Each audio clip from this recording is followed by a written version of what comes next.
اعوذ باللہ من الشیطان الرجیم بسم اللہ الرحمن الرحیم یا ایہا الذین آمنوا اتقوا اللہ ولتنظر نفس ما قدمت لغد واتقوا اللہ ان اللہ خبیر بما تعملون ولا تكونوا كالذين نسوا الله فأنساهم أنفسهم أولئك هم الفاسقون لا يستوي أصحاب النار وأصحاب الجنة أصحاب الجنة هم الفائزون لو أنزلنا هذا القرآن على جبل لرأيته خاشعا متصدعا من خشية الله وتلك الأمثال نضربها للناس لعلهم يتفكرون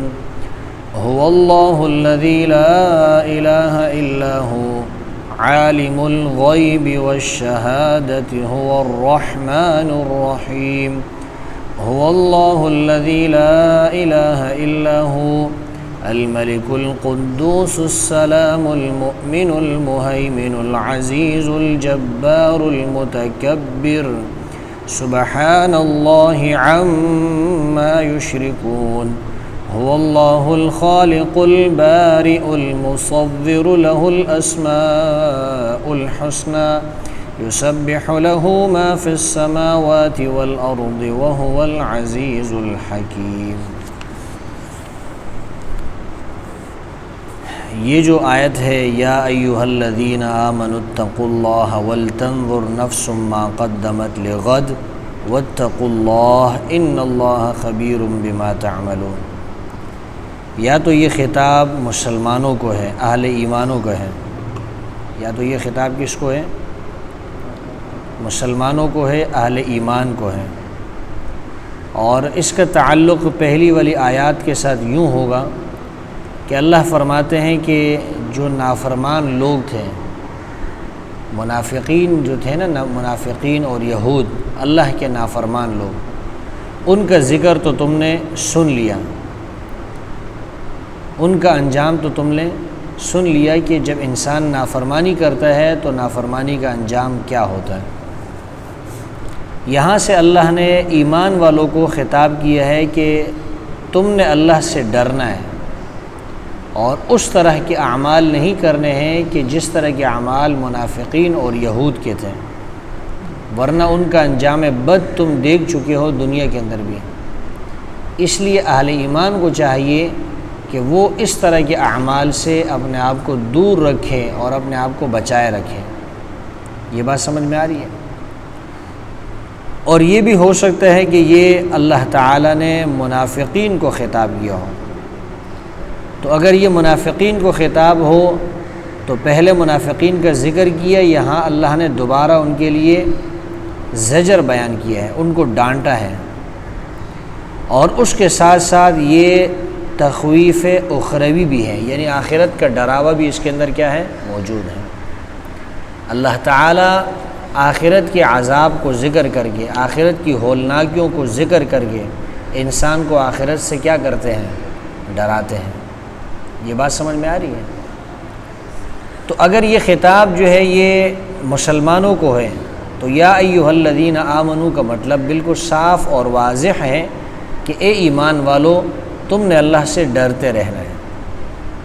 اور اگر یہ خطاب جو ہے منافقین کو ہو تو یا ایھا الذین آمنوا کا مطلب یہ ہے کہ وہ لوگ جنہوں نے اپنی زبان سے صرف ایمان لایا ہے، زبان سے، دل کے اندر تصدیق موجود نہیں ہے۔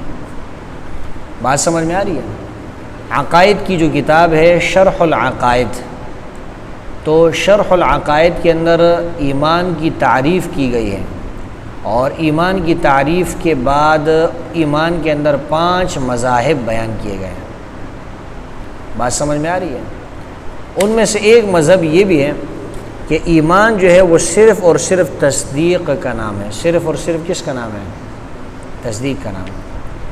یہی مذہب جو ہے امام ابو حنیفہ رحمۃ اللہ علیہ کا ہے، اور یہی مذہب جو ہے شیخ ابو منصور ماتریدی رحمۃ اللہ علیہ کا ہے۔ یہ حضرات فرماتے ہیں کہ ایمان صرف کس چیز کا نام ہے؟ تصدیق کا نام ہے۔ آپ کے دل کے اندر کیا تصدیق پائی جائے۔ رہی زبان سے اقرار کرنا، یہ تو دنیا کے احکامات کو جاری کرنے کے لیے کیا ہے، تصدیق زبان سے اقرار کیا جاتا ہے کہ جب ایک آدمی کے دل میں تصدیق موجود ہو اور وہ زبان سے بھی اقرار کر لے تو لوگ اس کو مسلمان سمجھتے ہیں، مسلمانوں جیسا رویہ اس کے ساتھ کرتے ہیں، اس کو قتل نہیں کرتے ہیں، اس کے مال کو مال غنیمت نہیں سمجھتے ہیں، اس کو اپنے قبرستان میں تدفین کرتے ہیں۔ جو مسلمانوں کے حقوق ہے وہ سارے حقوق اس شخص کو کیا ہے، مل رہے ہوتے ہیں۔ یہ بات سمجھ میں آ رہی ہے؟ تو ایمان کیا ہے، چونکہ تصدیق کا نام ہے اور تصدیق کا تعلق یہ دل کے ساتھ ہے، یہ نفسانی کیفیات میں سے ہے۔ دل کے ساتھ کیا ہے، اس کا تعلق ہے تصدیق کا، ایمان کا۔ تو پھر اس کا مطلب یہ ہوگا کہ یا ایھا الذین آمنوا، اے وہ لوگوں جو صرف زبان سے ایمان لا چکے ہیں، دل سے کیا ہے، تصدیق نہیں کی ہے۔ اگر یہ خطاب کس کو ہو، منافقین کو۔ یہ بات سمجھ میں آ گئی؟ تو اللہ فرماتے ہیں یا ایھا الذین آمنوا، اے وہ لوگوں جو ایمان لا چکے ہیں۔ اگر منافقین مراد ہے تو پھر مطلب یہ ہے جو زبان سے ایمان لا چکے ہیں۔ اتقوا اللہ، اللہ سے ڈرتے رہو، یہ کامیابی کا اصول ہے۔ کامیاب ہونا چاہتے ہو تو اتقوا اللہ، اللہ سے ڈرتے رہو۔ سمجھ میں آ رہی ہے بات؟ کس چیز میں ڈرتے رہیں؟ نیکیوں کے اندر، طاعات کے اندر، نیکیوں کے کام کرنے میں۔ جب انسان کے دل میں اللہ کا خوف ہوتا ہے، اللہ کا ڈر ہوتا ہے، وہ نماز نہیں چھوڑتا، وہ زکوٰۃ کی ادائیگی سے غافل نہیں رہتا، وہ روزہ رکھنے سے پیچھے نہیں ہٹتا، وہ حج کو ادا کرنے میں کوتاہی نہیں کرتا۔ بات سمجھ میں آ رہی ہے؟ تو اللہ نے فرمایا اتقوا اللہ، کامیابی کا پہلا اصول یہاں اللہ نے بیان کیا ہے اس رکوع کے اندر۔ فرمایا اتقوا اللہ، اللہ سے ڈرتے رہو۔ کس چیز میں؟ نیکیوں کے اندر، طاعات میں اللہ سے ڈرتے رہو۔ وَلْتَنظُرْ نَفْسٌ مَّا قَدَّمَتْ لِغَدٍ، اور چاہیے کہ دیکھ لے، نفس جی یعنی انسان کو چاہیے کہ وہ دیکھے، ما قدمت لغد، کہ کیا کچھ اس نے بھیجا ہے، لغد کل کے لیے۔ اعمال صالحہ، نیک اعمال اور سچے اور درست عقائد، اس کا ذخیرہ اس نے کیا کیا ہے۔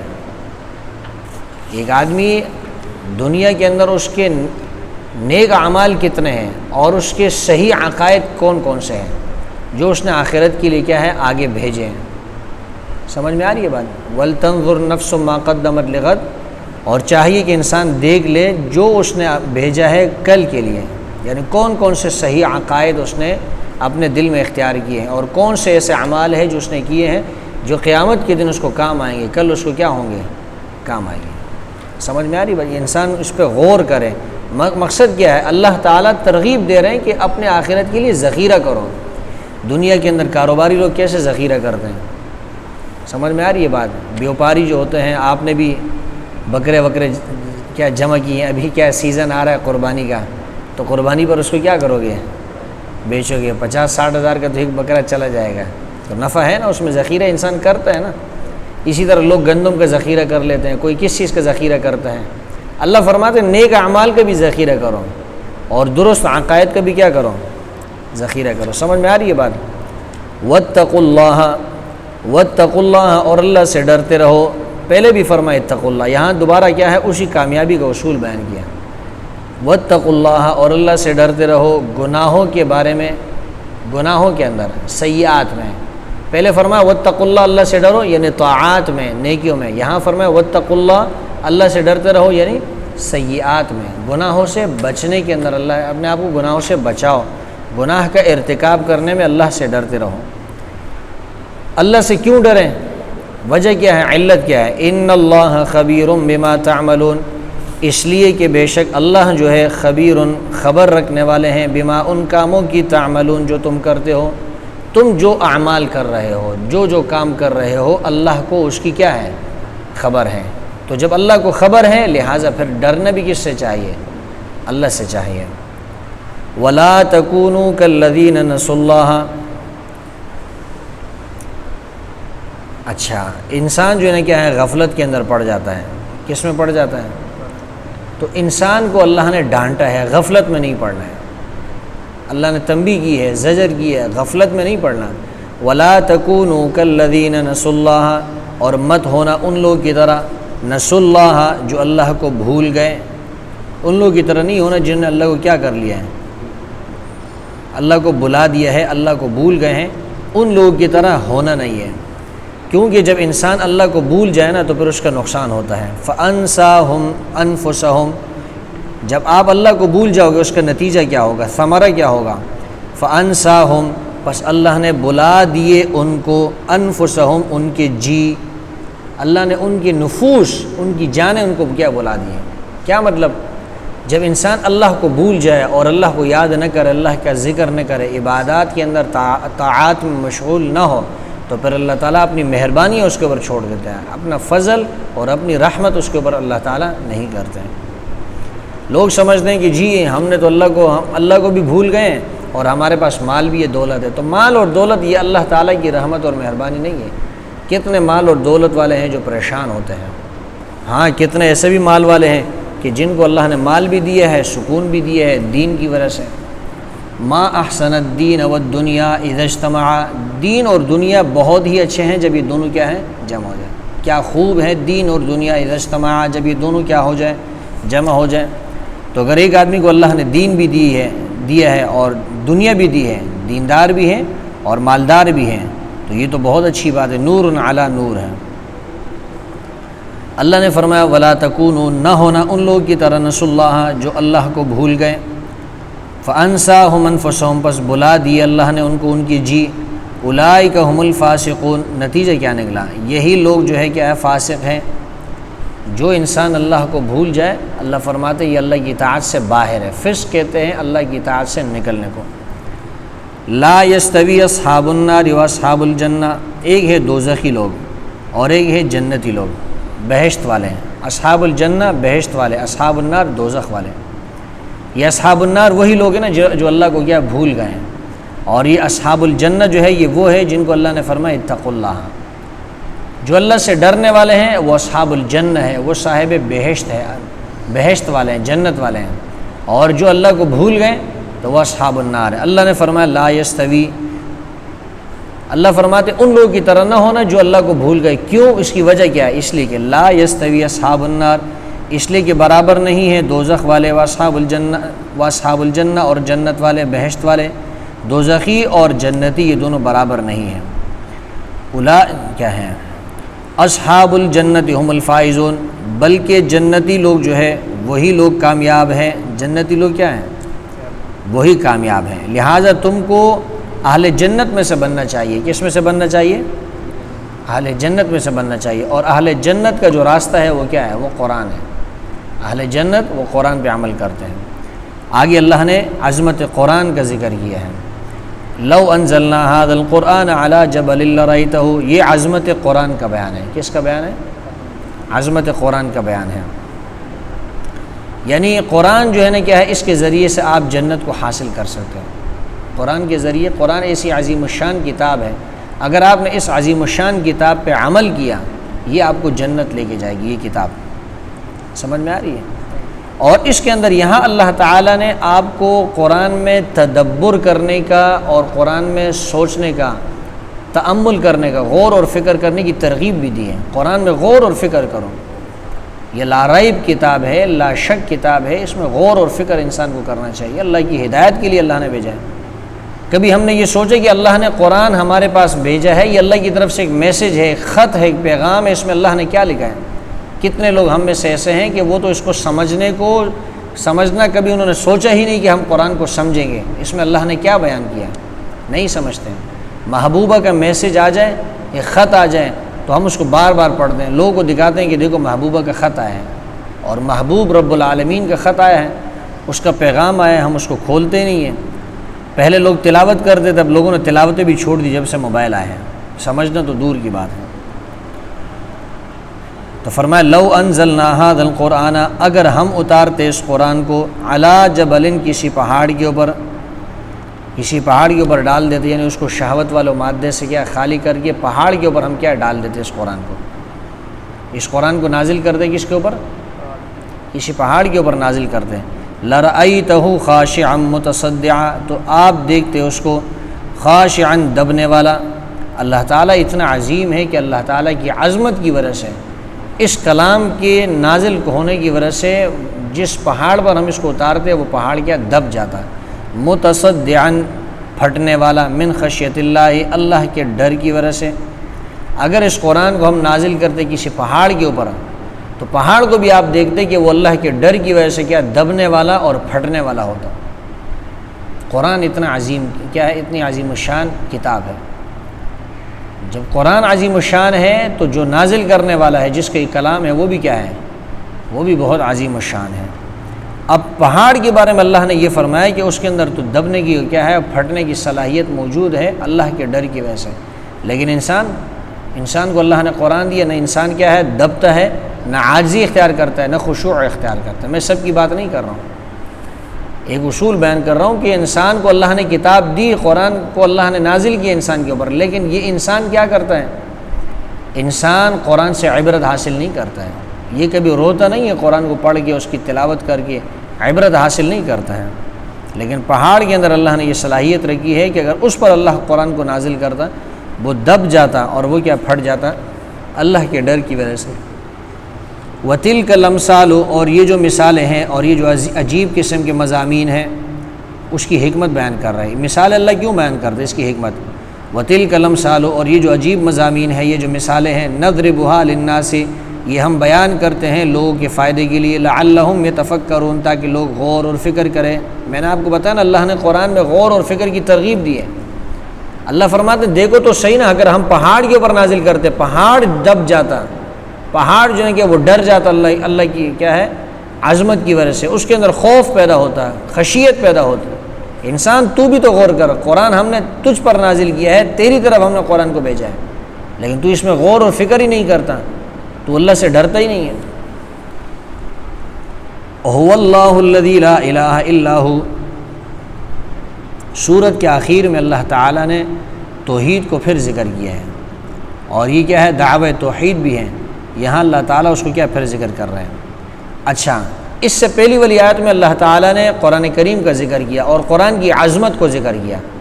آپ اس کو یوں بھی کہہ سکتے ہیں کہ عظمت کلام کو بیان کرنے کے بعد یہاں عظمت متکلم کا ذکر ہے، متکلم اللہ ہے اور قرآن یہ اس کا کلام ہے، تو کلام کی عظمت کو بیان کرنے کے بعد اللہ تعالیٰ نے متکلم کی عظمت کو یہاں ذکر کیا ہے۔ اللہ نے خود اپنی عظمت کو ذکر کیا، فرمایا هو اللہ الذی، وہی اللہ ہے، کیا ہے، وہی ہے اللہ، لا الہ الا ہو، جس کے سوا کوئی معبود نہیں، کوئی الہ نہیں، عالم الغیب والشہادہ،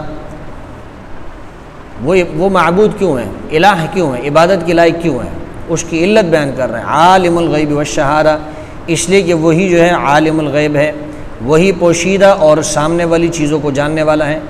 اگر آپ کے ذہن میں یہ سوال پیدا ہو، آپ نے کہا کہ اللہ جو ہے پوشیدہ چیزوں کو بھی جاننے والا ہے اور حاضر چیزوں کو بھی جاننے والا ہے، اس کا مطلب تو بظاہر یہ لگتا ہے، اس سے ذہن میں ایک سوال پیدا ہوتا ہے کہ جب اللہ پوشیدہ چیزوں کو بھی جاننے والا ہے اور ظاہری چیزوں کو بھی جاننے والا ہے، تو اس سے سوال یہ ذہن میں پیدا ہوتا ہے کہ کیا ایسی چیزیں بھی ہیں کہ جو اللہ تعالیٰ سے بھی پوشیدہ ہیں؟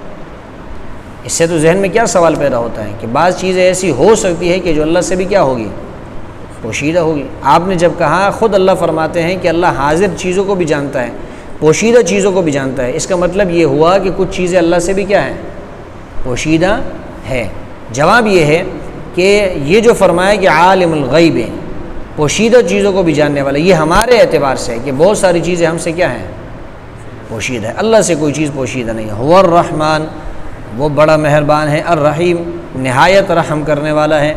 هو اللہ الذی، یہ دعوی توحید کو کیا تاکید کے ساتھ ذکر کیا، هو اللہ الذی، اعادہ کیا، دوبارہ ذکر کیا دعوی توحید کو، هو اللہ الذی لا الہ الا ہو، وہی ہے اللہ، لا الہ الا ہو، جس کے سوا کوئی معبود نہیں، عبادت کے لائق نہیں، الملک، بادشاہ ہے۔ یہ دوسری علت بیان کر دی، پہلے فرمایا نا کہ هو اللہ الذی لا الہ الا ہو، اللہ کے سوا کوئی الہ نہیں، عبادت کے کوئی معبود نہیں، کوئی عبادت کے لائق نہیں، تو یہاں اس کی دوسری علت بیان کر رہے ہیں۔ پہلی علت کیا تھی کہ وہ پوشیدہ اور ظاہری چیزوں کو جاننے والا ہے، یہاں دوسری علت بیان ہو رہی ہے، فرمایا الملک، وہ بادشاہ ہے، القدوس، پاک ذات ہے، السلام، ہر عیب سے سلامتی والا ہے، المؤمن، امن دینے والا ہے، المہیمن، نگہبانی کرنے والا ہے، حفاظت کرنے والا ہے، العزیز، زبردست ہے، الجبار، دباؤ والا ہے، المتکبر صاحب عظمت ہے، بڑائی والا ہے،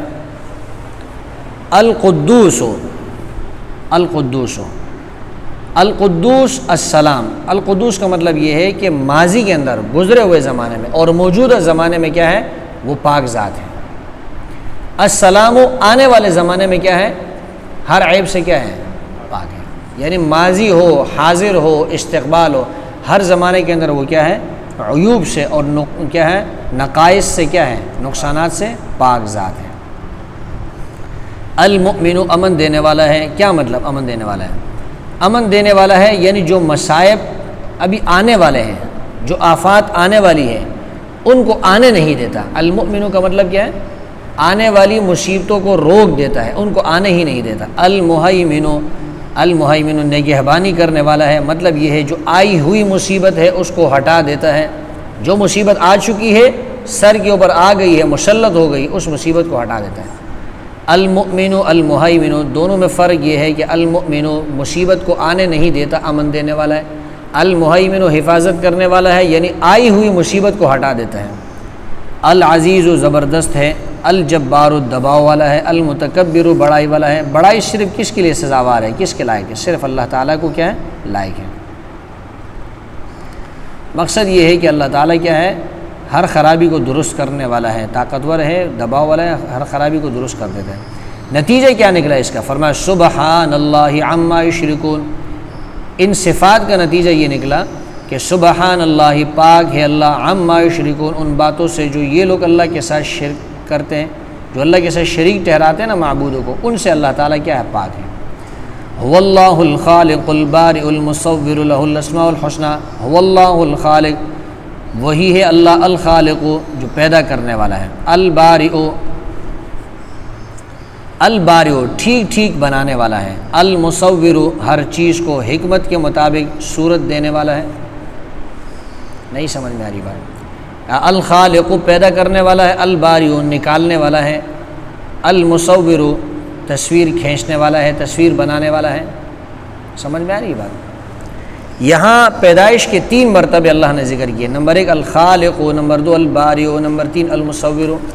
پیدائش کے 3 مراتب ہیں۔ پہلا مرتبہ یہ ہوتا ہے کہ ہر چیز کو حکمت کے مطابق بنانے کا کیا ہے، ارادہ کیا جائے کہ بھئی اس کو کیسے بنانا ہے اور کیا اس کے اندر کیا ہے، چیزیں رکھنی ہے، کس طریقے سے ہونا چاہیے۔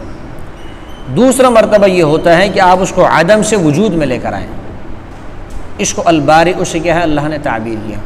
اور تیسرا مرتبہ یہ ہوتا ہے کہ آپ جس چیز کو عدم سے وجود میں لا رہے ہیں اس کو صورت بھی دے دیں اور حکمت کے مطابق کیا مناسب صورت عطا کریں۔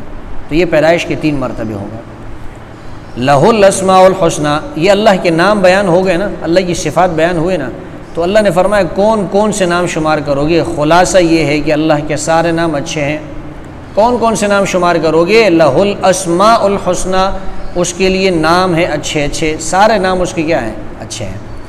یسبح لہ ما فی السماوات، حدیث کے اندر رسول اللہ صلی اللہ علیہ وسلم نے اللہ تعالیٰ کے 99 کیا ہے، اللہ تعالیٰ کی 99 صفات بیان کی ہے، اور دوسری کتابوں میں اللہ تعالیٰ کی 1000 کے لگ بھگ کیا ہے، نام مذکور ہیں۔